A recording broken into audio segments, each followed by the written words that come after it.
Our third reading is taken from Pope Francis's apostolic exhortation, Gaudete and Exultate, rejoice and be glad, on the call to holiness in today's world.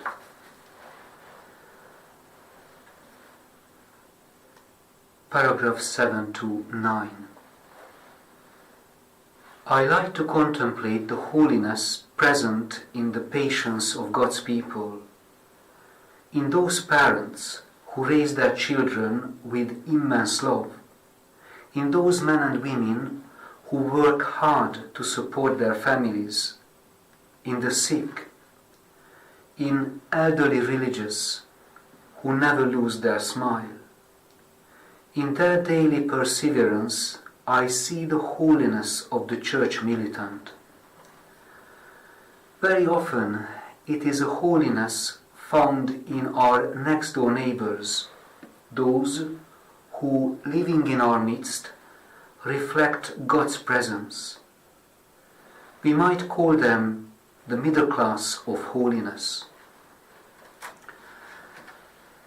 Let us be spurred on by the signs of holiness that the Lord shows us through the humblest members of that people, which shares also in Christ's prophetic office, spreading abroad a living witness to Him, especially by means of a life of faith and charity.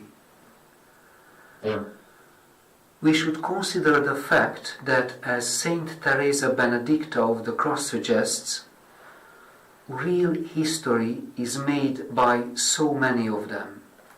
As she writes, the greatest figures of prophecy and sanctity step forth out of the darkest night, but for the most part, the formative stream of the mystical life remains invisible. Certainly, the most decisive turning points in world history are substantially co-determined by souls whom no history book ever mentions.